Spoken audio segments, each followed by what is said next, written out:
Quiero que busquen su Biblia, el libro de los Hechos, en el capítulo 16, en el versículo 27 del libro de los Hechos. Gracias por estar aquí. Dios bendiga a las personas que en redes sociales nos ven, nos escuchan.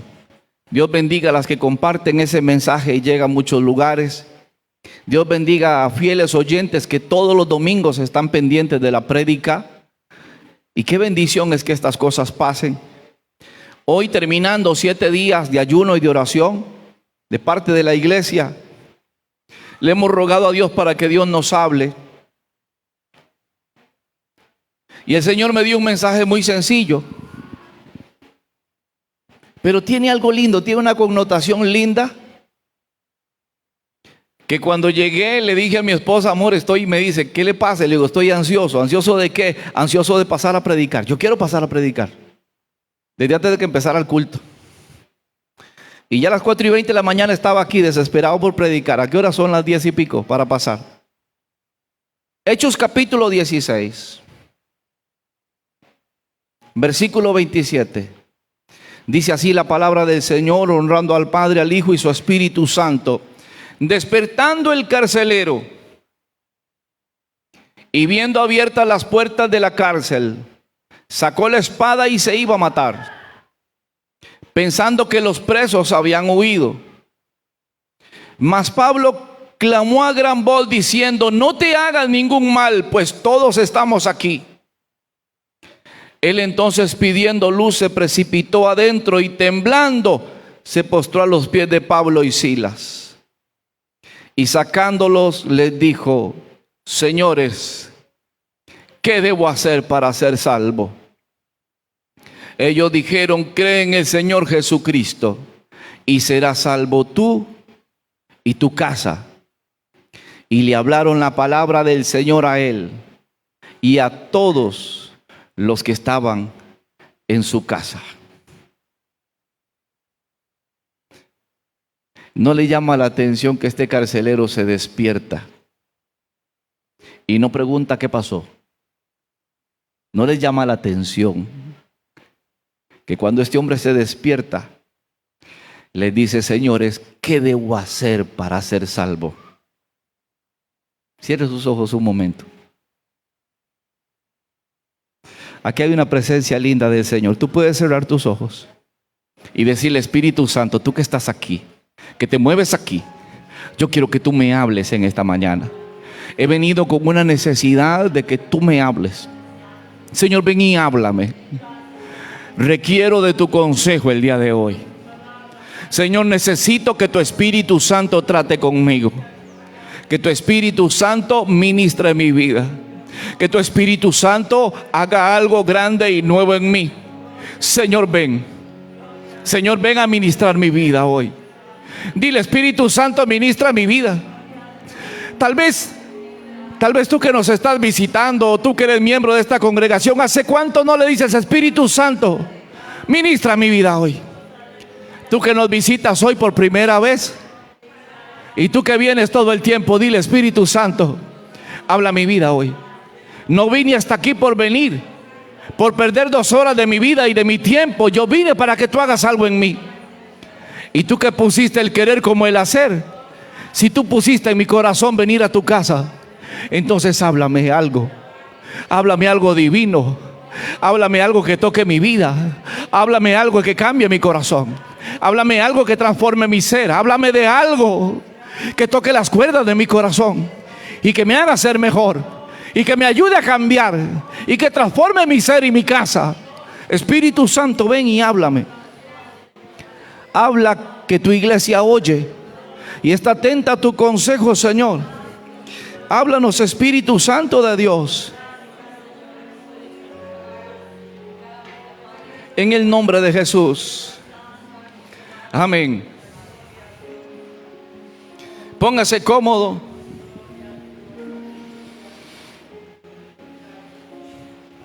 Le puse como tema lo que faltaba en la casa. Hace muchísimos años, pero muchos años, un amigo me invitó a pasear. Él, aparte de ser muchas cosas, era polifacético, también era fotógrafo. Y me dijo, quiero que vayamos a la zona de Jiménez. Vamos a ir a conocer lugares muy bonitos. Y de veras, yo no hubiera conocido esos lugares si no hubiera sido con él, que tenía tanta plata. Estuve en un hotel que se llama La Parrillos, que es muy fino. Por vergüenza no me comí nada, me tomé apenas un refresco. Pero estuve en lugares maravillosos. Y entre ellos me llevó una casa que nunca voy a olvidar. A la casa no le faltaba nada. El desayunador era perfecto y los muebles eran de madera fina. El piso era un sueño. Y aunque Jiménez es tan caliente, la casa por dentro estaba fresca. Viera los enchapes del desayunador y las ollas finas Rinaware que estaban encima de la estufa. Todo era fino, todo era lindo, todo era bello. Y yo me acordaba de los trastes viejos de mi casa. Y me ponía a reflexionar en eso. La señora estaba cocinando cosas finas, camarones y otras cosas. Camarones se los encuentra uno sorpresa cuando compra un arroz cantonés, ¿verdad? Ahora, pero ahí todo eso sobraba. Pero la señora volvía a ver al esposo con un odio y con un desprecio. Y él la volvía a ver a ella como si fuera una bruja. Yo no decía nada, yo solamente observaba. Es que uno no quiere ser chismoso, pero cuando tiene algún rato de caminar en el Señor, de predicar y de aconsejar, ya empieza a ver cosas, hermanos, sin que se lo rueguen, ya uno las ve. No todos, se le escapan montones, pero yo vi que había tensión ahí. En un momento me dijeron, bueno, vamos a ir a dar un paseo. Y fuimos y alquilaron una lancha. La alquilaron exclusivamente para que fuéramos a ver unas propiedades y nos metimos al Golfo. Por Los Mojos, por Rincón, por esos lugares anduvimos y qué bonito, pero había un silencio horrible. Yo cotorreaba, mi amigo tomaba fotos. El otro que iba con nosotros ya estaba a punto de pedir bolsa para vomitar. Y el matrimonio se volvía a ver con una mirada de te odio y no te soporto. Y mientras yo miraba esas cosas, me daba cuenta que en esa casa hacía falta algo. Que de nada sirve tener tanto si no tenemos a Dios. Que es mejor un bocado de pan añejo y celebrarlo con mi esposa en paz que manjares peleando con la vieja. Que más vale, hermano, servirse un café con unos ñampicitos sancochados que pedir el pan más fino y que el viejo insoportable hable improperios y maldiga. ¿Qué necesidad hay de que Dios esté en la casa? Es que cuando Dios está en la casa se le agradece a Dios por todo. Cuando Dios está en la casa, nuestros hijos son tan lindos, nuestra esposa se ve tan bella, lo que cocina se lo agradecemos a Dios. Y a veces hay cosas muy ricas para cocinar. Y a veces como que el platillo no es tan finolis. Pero nos acordamos de que Dios es bueno. Y que a Él le debemos todo. Y algo estaba pasando en esta historia bíblica que me quiero brincar una buena parte. Pablo y Silas habían sido arrestados. Y se le había rogado al carcelero de Filipo que los metiera en el calabozo más profundo, allá en el fondo. Tenía que meterlos, tenía que asegurarle los pies en un cepo que eran unas planchas de madera donde metían los pies y quedaban torcidos. Ahí metían candados y pasaban la noche con los pies torcidos para que sintieran que los meniscos y la ingle se les reventaba. No era algo cómodo, era un yugo para que les doliera. Pero estaban pasando cosas muy raras. Ellos estaban ahí a causa del Dios al que ellos le creían. Pablo y Silas estaban encerrados, sufriendo martirio por causa de predicar del Dios que ellos creían. Y el carcelero se quedaba mirando. Los tira al calabozo del fondo. Según la historia bíblica, ya los habían azotado a varillazos y le habían dado 39 varillazos a cada uno, en promedio, para ser justos. La ley decía 40, pero como eran más buenos, entonces daban 39, pero con una varilla que les cobijaba toda la espalda. Y dice la Biblia que cuando lo metieron allá al fondo, ellos empezaron a adorar. Y empezaron a orar. Y empezaron a adorar. Para los romanos, su rey era como un dios. Aparte de que tenían varias deidades. Pero cada vez que algo no les salía bien, culpaban a su Dios. Ellos estaban acostumbrados a que cuando algo pasara le echaban las culpas a su Dios. Pero ahora este carcelero, hermana, tenía 2 locos en el calabozo que por su Dios habían caído en la cárcel. Y ellos estaban alabándolo. Y él nunca había visto eso. Usted me va entendiendo. Él nunca había visto que un Dios que permitiera esas cosas, sus súbditos lo adoraran y lo bendijeran en medio de la calamidad. Él estaba acostumbrado a quejarse. Ellos estaban acostumbrados a bendecir. Y empezó a pasar algo en el mundo espiritual que Pablo sabía y que Silas sabía, que el Espíritu sabía, que el Señor sabía, pero que el carcelero no entendía. Y era que mientras Pablo y Silas estaban adorando y cantando al Señor, la presencia del Señor estaba ahí.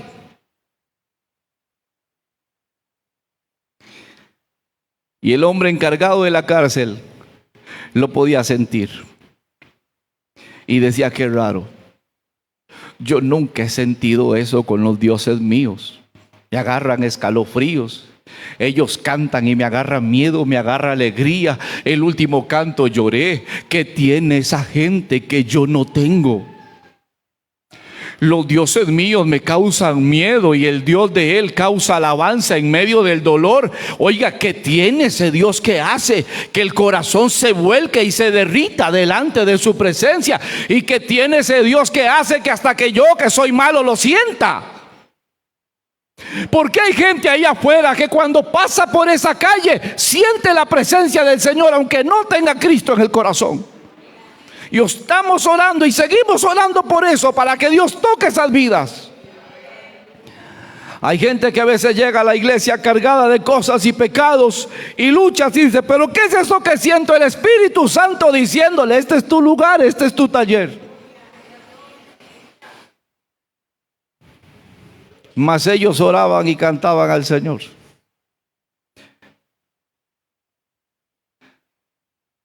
Por eso les predico lo que faltaba en la casa. Faltaba un Dios en la casa. El tema es lo que faltaba en la casa. Este texto nos revela 2 cosas.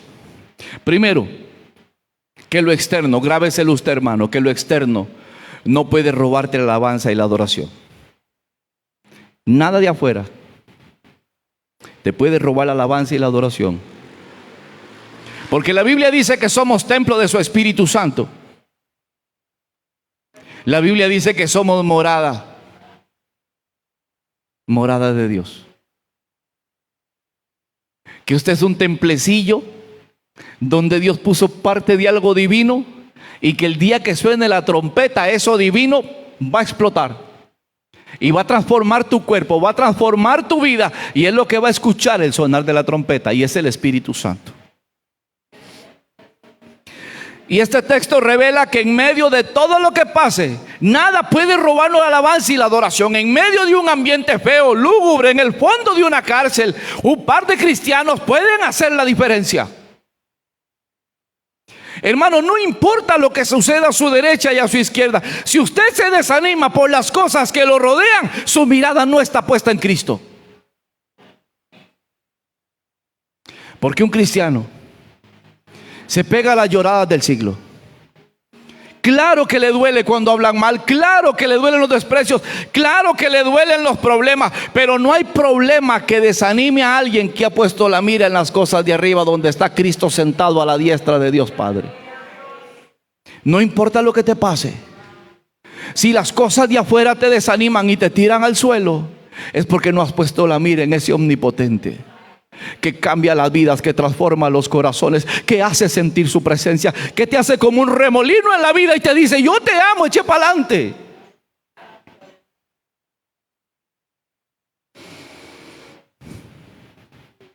El apóstol Pablo estaba obligado a predicar con el testimonio. No hay otra forma. La prédica del mensaje de la palabra tiene un catalizador que es humano y que se llama moral. No puedo decirle a nadie que crea en un Cristo que restaura, que escucha, que liberta, que levanta, que transforma y que salva. Si cuando yo en medio de las tormentas ando como burro en lancha, ¿cómo puedo decir que mi Dios es efectivo si cuando yo tengo problemas estiro la cara, me pinto las ojeras y digo: estoy muy mal por Facebook y por WhatsApp? ¿Cómo podemos salir a vender un remedio allá afuera que lo cura todo y nosotros con cara de enfermos? ¿Cómo hablamos de que un Cristo es vivo y nosotros con una mirada apenas como que nos hubieran dado el pésame y fuéramos nosotros del estuche? El apóstol Pablo tenía un compromiso moral y no lo hacía para que lo vieran, es que sabía en quién había creído. Eso hacía la diferencia. Cuando el hombre sabe en quién ha creído, no importa las vicisitudes que vengan, no importa las dificultades que se presenten, él saca tiempo para adorar a Dios.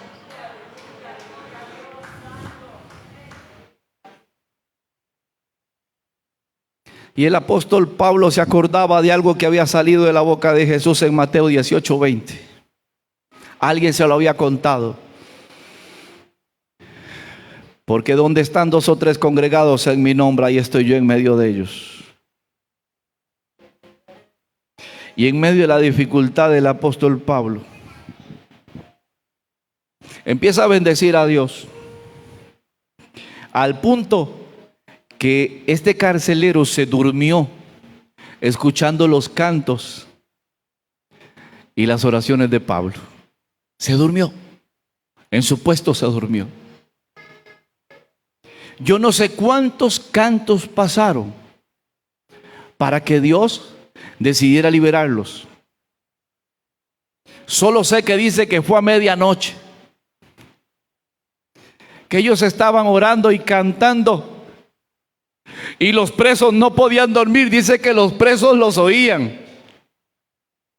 Usted se imagina un loco que le quemaron la espalda a varillazos, que lo tienen en una habitación distinta al resto, porque a este sí lo están maltratando, a los otros no, porque tenían que juzgarlos, pero a Pablo y Silas los juzgaron antes de encarcelarlos y los habían maltratado, y ahora todos golpeados estaban cantando, la gente los oía.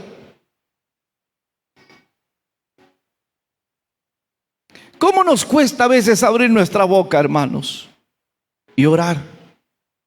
¿Cómo nos cuesta alabar a Dios en medio de las adversidades? ¿Cómo nos está costando? En ninguna parte de la Biblia dice que Pablo se quejara. Él estaba mostrando que Cristo estaba vivo y estaba libre y no tenía cara de desgracia ni de tristeza.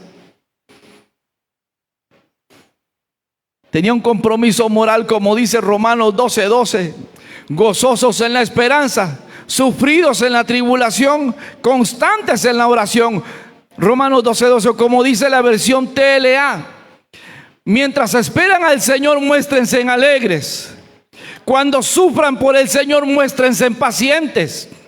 Y cuando oren al Señor, muéstrense constantes. Esa es la consigna de un creyente. No importa las tormentas que vengan, tenemos un compromiso.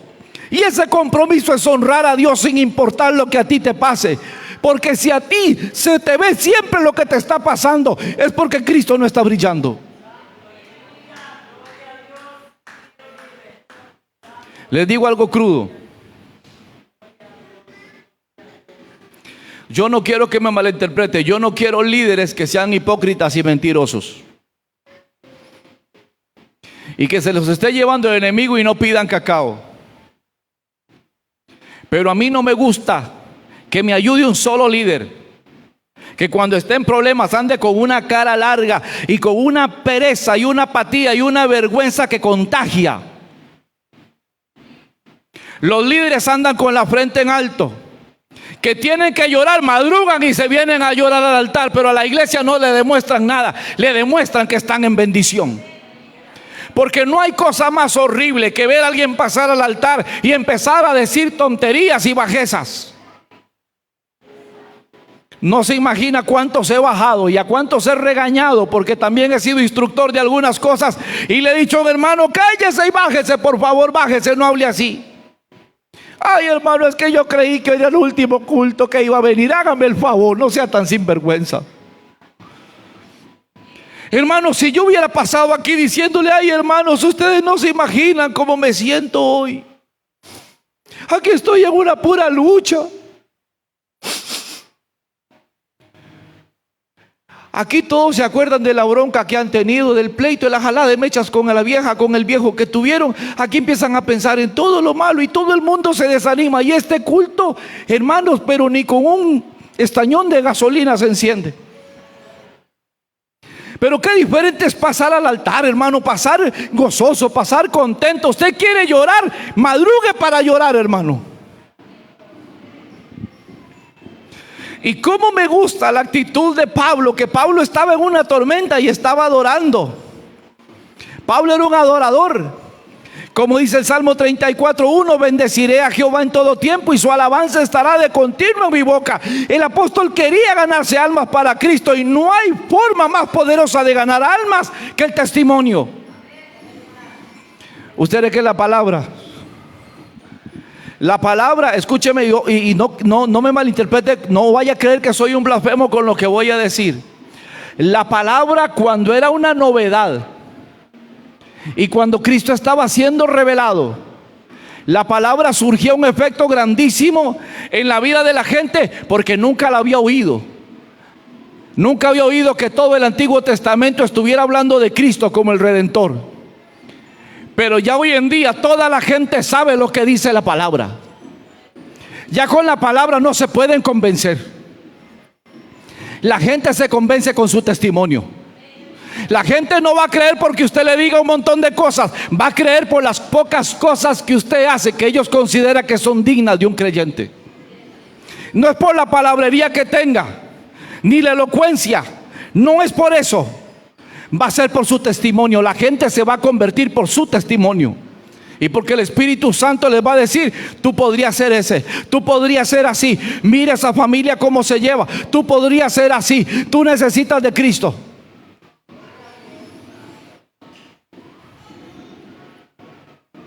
Por eso cuando sucede el terremoto, las cadenas se rompen. El carcelero quiere matarse.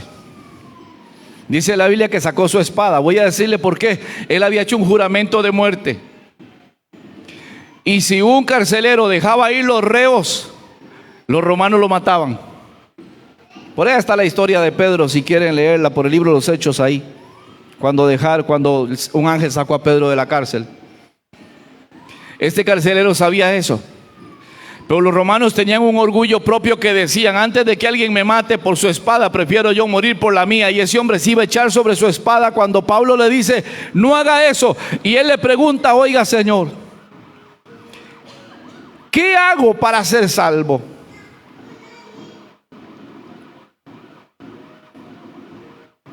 ¿Qué necesito para ser salvo? Pregunta. Ya me está brincando un pie. No hay un bastón, aquí unos bombones.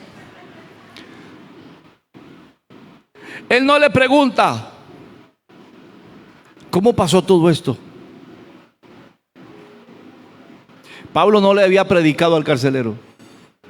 Pablo solamente estaba orando y cantando. Pero mientras él oraba y cantaba, hermano Donald, ese carcelero se estaba dando cuenta que él no tenía nada de lo que esos dos tenían. Y que toda su vida había sido un engaño con su Dios.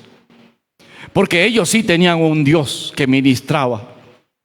Y un Dios que irradiaba de ellos su presencia. Y él se da cuenta que está perdido sin que nadie le predique. Hoy por religiosos mandamos a la gente al infierno, pero estos solamente adoraban y el carcelero se dio cuenta que no tenía a Dios, que tenía imágenes, que tenía su gobierno, que era como un Dios, pero que ese Dios que toca el corazón, que ese Dios que rompe cadenas, que ese Dios que liberta cautivos, él no lo tenía. Y él le dice, oiga, ¿qué necesito para ser salvo?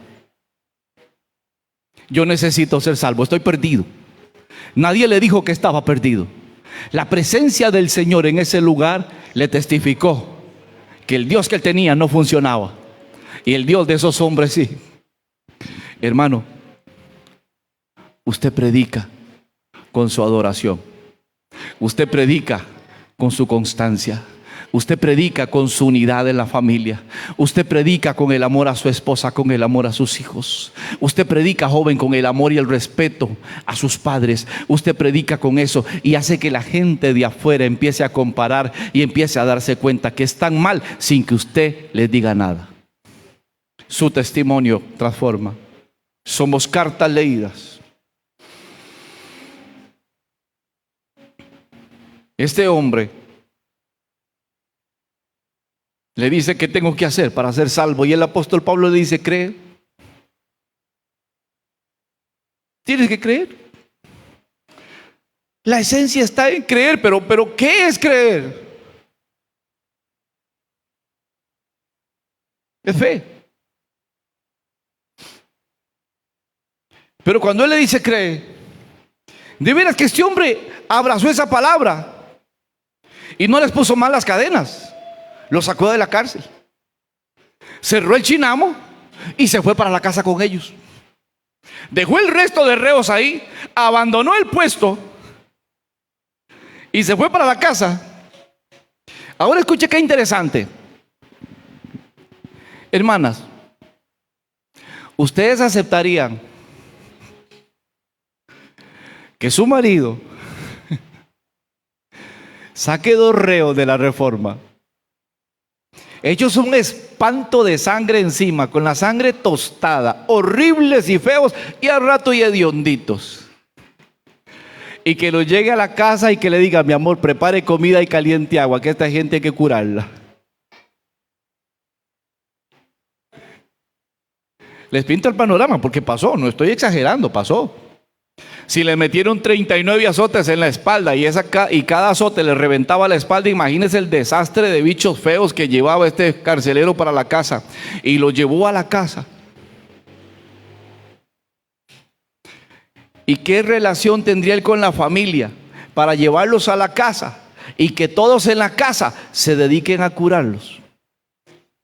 ¿Qué habría en esa casa? Que el hombre hablaba y todos obedecían. No eran títeres. Es que, hermano, cuando en una casa las cosas caminan bonito, todos nos ponemos de acuerdo. Usted me preguntará, pastor, ¿y quién manda en su casa? Ninguno. A veces mi hijo, a veces mi esposa, a veces yo, a veces Samuel. ¿En serio? De acuerdo a la necesidad y a la razón, ese es el que manda. El que tiene la razón es el que manda. Escúcheme, hermano y hermana, el que tiene la razón es el que manda. A veces usted, hermano, por más matemático que sea, usted no tiene la razón, la tiene su esposa. Usted por orgullo no le va a dar la razón aunque le vaya como un quebrado. Mejor hagámosle caso a la vieja y asunto en paz.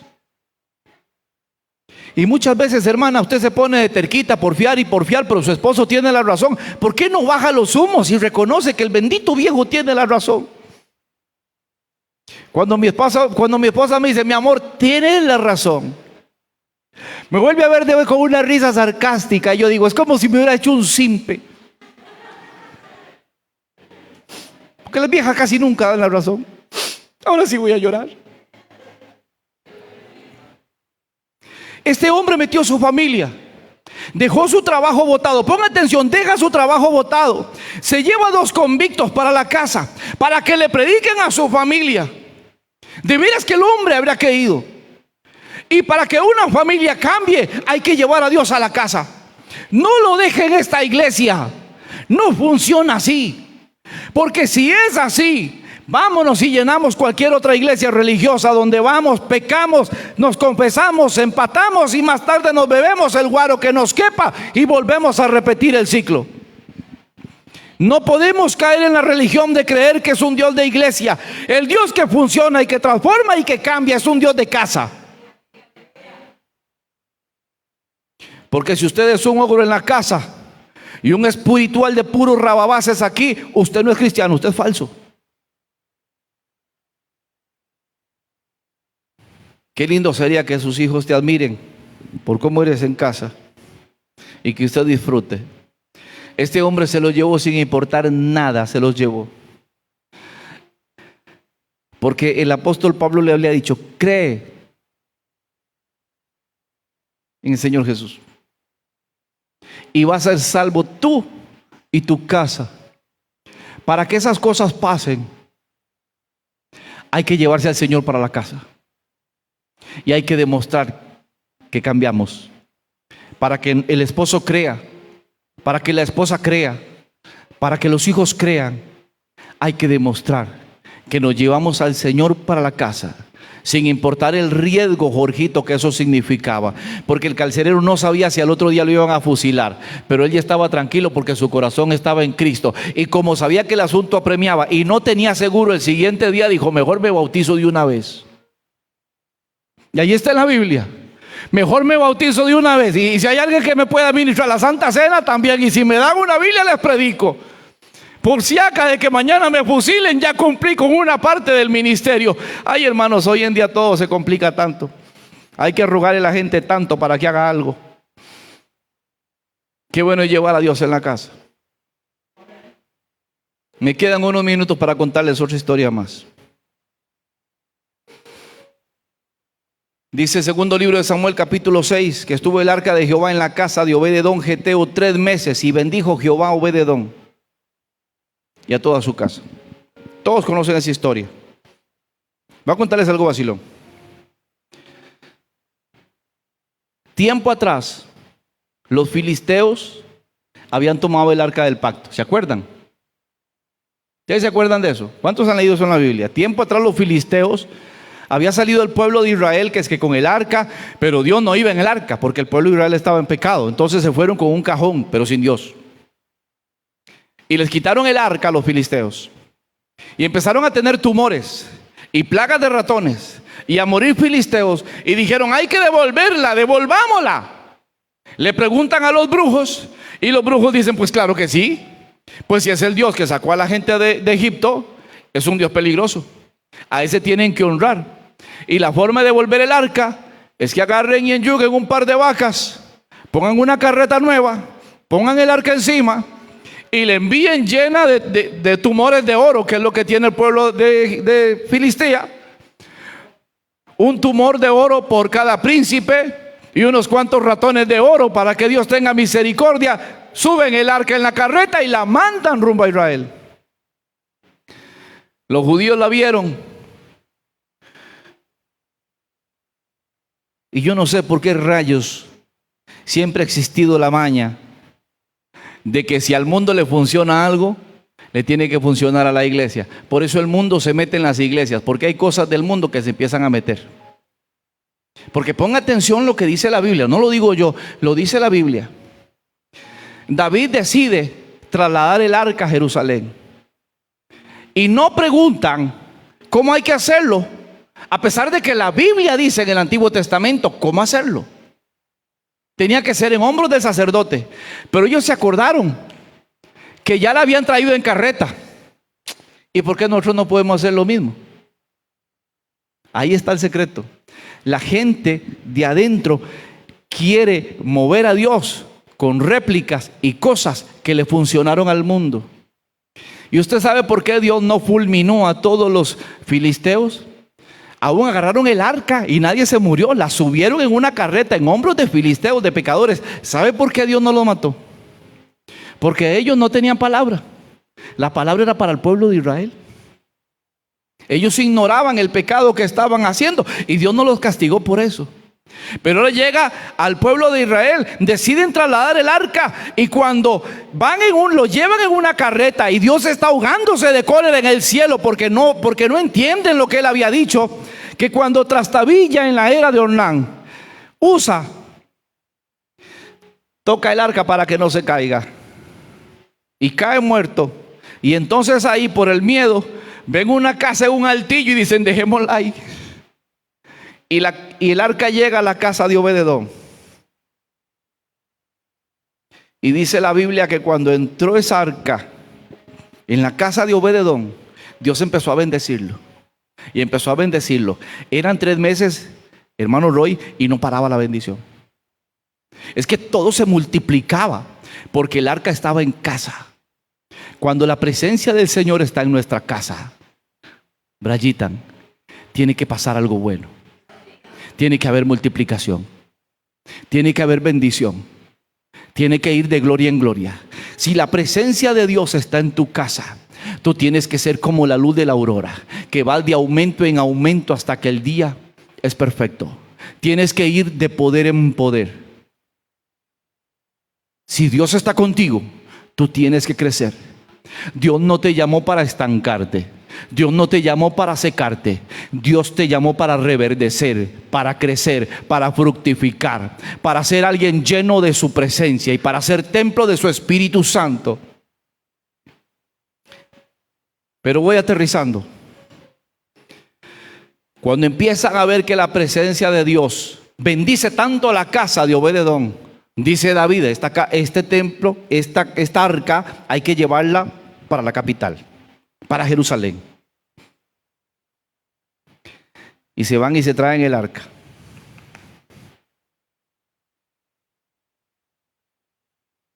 Pueden abrir su Biblia en el libro de primer libro de Crónicas. Es que yo quiero que ustedes vean algo que pasó ahí en la casa de Obed-edom, que no lo registra ahí. La bendición material era secundaria. Eso no servía para nada, si fuera el caso.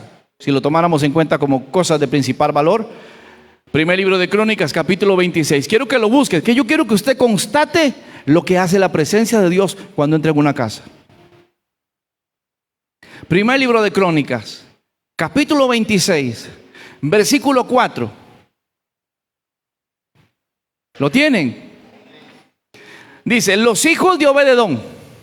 Escuche, los hijos de Obed-edom: Semaías el primogénito, Josabad el segundo, Joa el tercero, el cuarto Sacar, el quinto Natanael, el sexto Amiel, el séptimo Isacar, el octavo Peultai, porque Dios había bendecido a Obed-edom.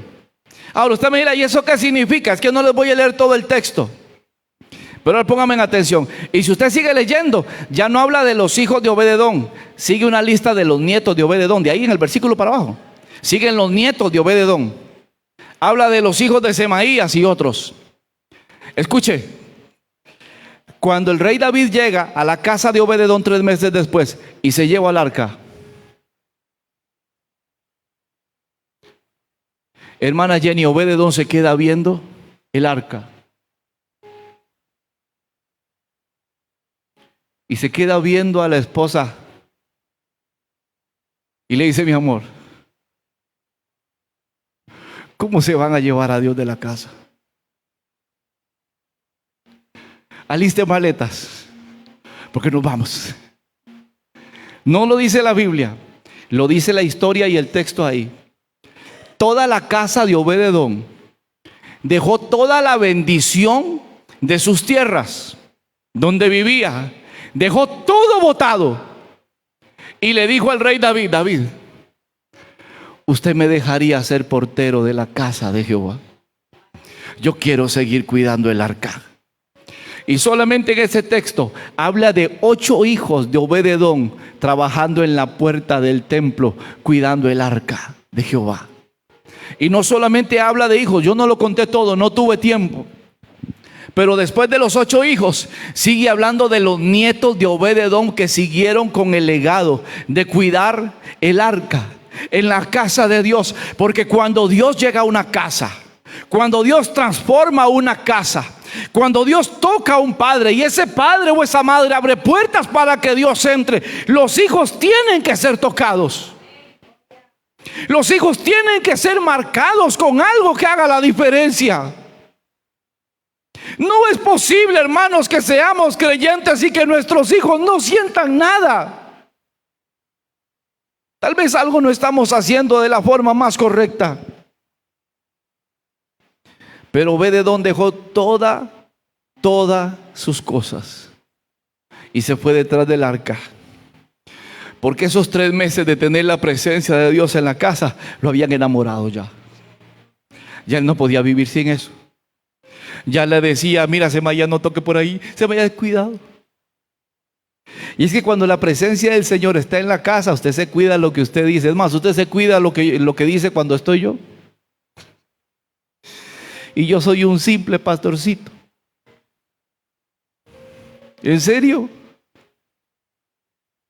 Yo he llegado a casas, hermano, donde hay música mundana y le pegan un perillazo a ese radio, buscando unción o faro del Caribe, buscando algo espiritual porque llegó el pastor y, hermano, yo soy un simple mortal, yo no puedo hacer nada.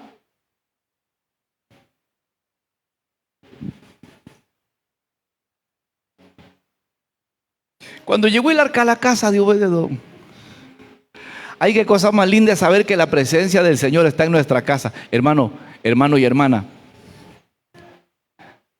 si usted entendiera que la presencia de Dios vive en su casa, usted no sería un viejo tan grosero o usted una vieja tan necia. Si usted antes de decir una barrabasada, usted cerrara los ojos y dijera, en esta casa vive el Señor, no diría nada que lo contriste, que lo apague o que lo espante. ¿Le diría a su esposo diferente? ¿Le diría a su esposa diferente? ¿Trataría a los hijos diferente?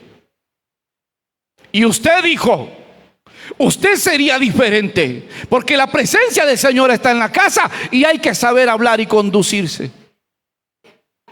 Yo imagino algún bombeta de estos de Obed-edom se quiso jugar de malcriado y cuando iba a levantar la voz miraba las barras del arca en el cuarto principal de la casa y decía, ay, ay, ay.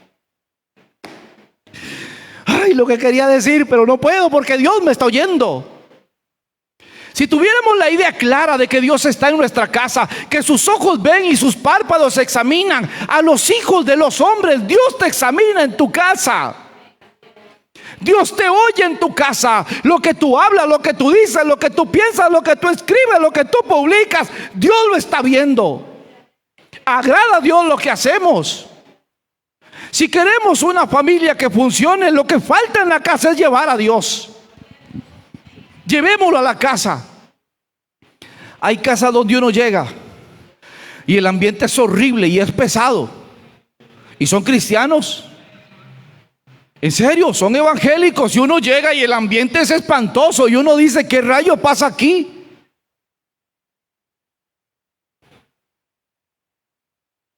Pero hay casas hasta humilditas. Y entra uno por la puerta, ¿cuánto les ha pasado?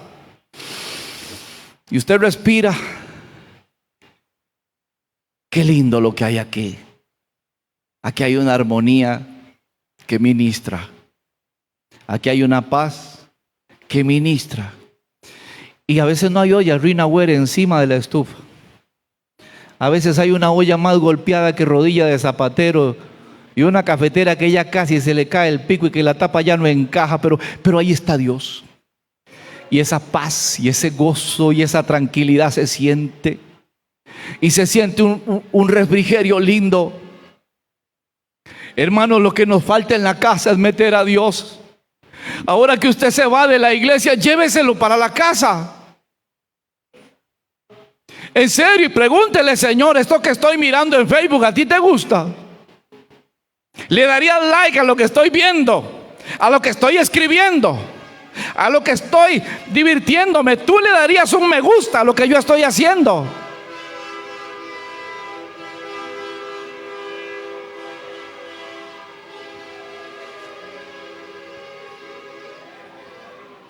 ¿Sonarías el pito por lo que te gusta? Señor, ¿te gusta lo que estoy viendo en la tele? Señor, ¿te gusta mi vocabulario cuando estoy en la casa? Porque hay gente que en la iglesia habla de santo y en la casa usa otro vocabulario. Hay gente que en la iglesia le dice a los hijos que son un tesoro y que son un regalo, y en la casa es de porquería para arriba. Y apenas ellos pueden emanciparse y largarse para el mundo, lo van a hacer, porque hicimos la suma para que ellos se fueran. Porque en lugar de enseñarles un evangelio que nos transforma, le enseñamos una vida hipócrita de apariencias, y ellos nunca van a madurar así.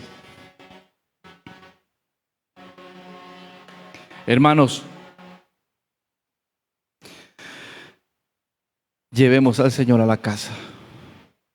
Nos haría muy bien llevar a Cristo a nuestra casa, como el carcelero aquel que se llevó a los apóstoles para casa y los lavó y los curó, les hizo comida. Ellos predicaron el evangelio y toda la familia se convirtió, y ese mismo día le dijeron: oiga, Pablo, esto está tan lindo, ¿por qué no me bautiza? Yo quiero hacer en este momento todo lo que pueda por agradar a Dios, porque es que ese Dios me convenció. Que nuestro Dios convenza, que nuestro Dios con el que profesamos de ejemplo, porque nos está faltando eso.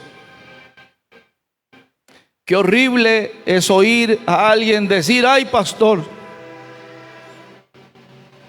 es que qué lindo se ven en la iglesia, pero usted los oyera en la casa. Usted supiera lo que dijo esa hermana y ese hermano de mí. Y se queda uno frío diciendo: Señor, ¿te los llevas o te los mando?